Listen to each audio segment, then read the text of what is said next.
네, 4월 22일 금요일입니다. 오늘도 기도하고 하나님의 말씀 살펴보겠습니다. 잠시 기도하겠습니다. 하나님 감사합니다. 오늘도 우리 아이들과 살아계신 하나님의 말씀을 이렇게 함께 살펴보시게 하신 것 감사합니다. 이 말씀을 통해서 우리의 가운데 드리워져 있는 죄에서 돌아설 수 있는 우리들이 되게 하여 주시옵소서. 예수님의 이름으로 기도드립니다. 아멘. 우리 에스라 10장 16절에서 19절의 말씀을 세 번 같이 읽어보고 나눔하도록 하겠습니다. 16절입니다. 포로로 잡혀갔다 돌아온 많은 사람들은 에스라의 의견을 지지했습니다. 제사장 에스라는 각 가문에 따라 이름별로 몇몇 우두머리를 따로 세웠습니다. 그들은 열째 달 1일에 자리에 앉아 사례들을 조사했습니다. 이방 여자와 결혼한 모든 사람을 조사한 그 일은 다음해 첫째 달 1일에 끝났습니다. 다음은 제사장 자손 가운데 이방 여자와 결혼한 사람들입니다. 요사닥의 아들 예수아와 그 형제들의 자손 가운데 마아세야와 엘리에셀, 야립, 그달랴가 있었습니다.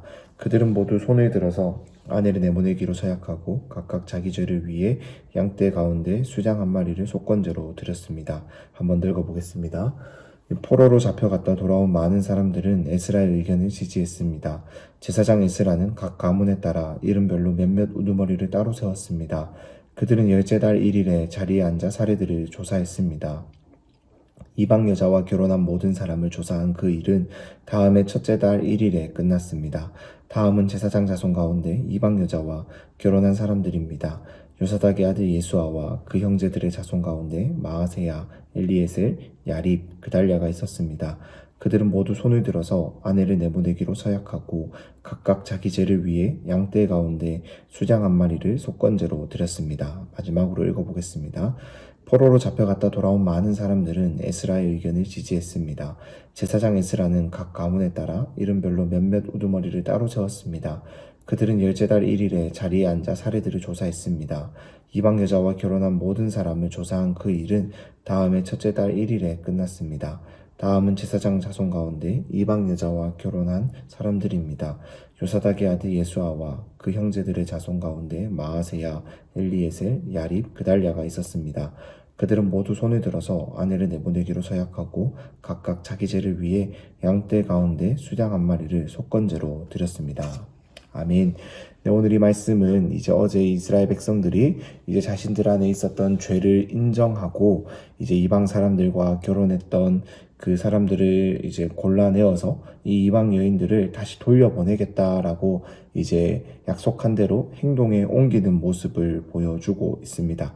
죄에서 죄를 깨닫고 이제 제가 있다라는 것을 깨달았을 때 이제 그 죄에서 돌이키기 위해서 바로 행동하는 것을 보여주고 있다라는 것입니다. 이것이 우리에게 너무나도 중요합니다.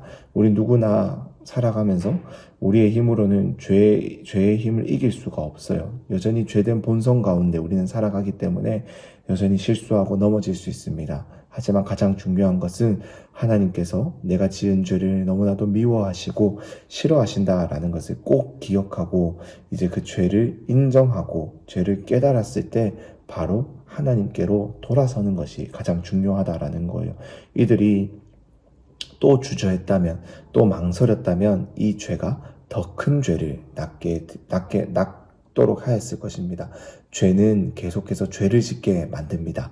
죄는 죄를 또 만들어낸다라는 거예요. 그렇기 때문에 이 죄를 깨달은 자의 가장 올바른 모습, 가장 빠르게 취해야 되는 모습은 죄에서 돌아서는 빠른 모습을 보여야 된다라는 것입니다. 오늘 이 말씀 가운데서 이스라엘 백성들이 바로 그 모습을 보여주고 있습니다. 사랑하는 우리 친구들, 우리 가운데도 죄에서 돌아설 수 있는 용기가 있었으면 좋겠고, 죄를 인정하고 죄가 깨달아졌다면 바로바로 돌아설 수 있는 믿음이 가득 차게 되기를 소망합니다. 죄를 멀리하고 죄를 미워하고 죄를 싫어할 수 있는 우리들이 되기를 소망합니다. 그 유일한 방법은 하나님의 말씀을 가까이 하는 거예요. 내가 죄를 안 지어야지, 죄를 피해야지, 죄에서 도망가야지 라고 하면서 이렇게 계속해서 죄를 묵상하고 죄를 생각하면 더욱더 죄 가운데 넘어집니다.